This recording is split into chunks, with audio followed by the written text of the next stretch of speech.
In today's video, we are going to show you how to trade even and odd on Deriv. Let's begin. Now, the first thing that you need to do is log in using your credentials inside the Deriv dashboard. I want you to hover on the options and then you need to select the trading platform. In this case, I am choosing the Deriv Trader. Click the open and what will happen is you'll be forwarded to the trading panel. The Trader is one of Deriv's beginner-friendly platforms where you can trade digit contracts like even and odd, which is going to be found here. Now, let's choose the market.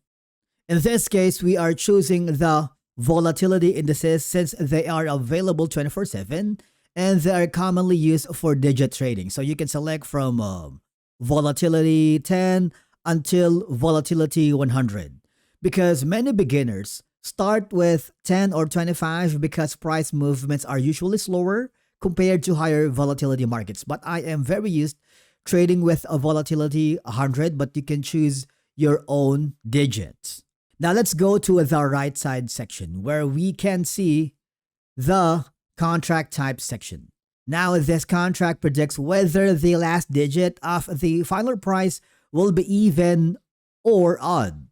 If the last digits, ends in 0, 2, 6, or 8, that's even. If the last digit ends in 1, 3, 5, 7, or 9, that's odd. Your prediction must match the last digit at the end of the contract duration in order to win the trade. Now you choose the duration of the trade. Let's say I am going to choose 10 ticks for now. And you want to make sure to put in a stake. So I'm going to choose 25 stake. Remember, shorter durations are faster but also riskier because the market changes very quickly.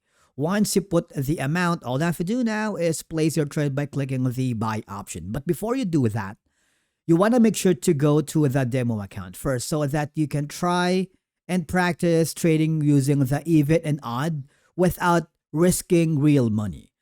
Now, what will happen is the open positions will pop up on the upper left corner. This is one of the best ways for beginners to learn the problem. And basically, that's it for today's video on how to trade even and odd on Deriv. Thank you so much for watching. We will see you in the next video.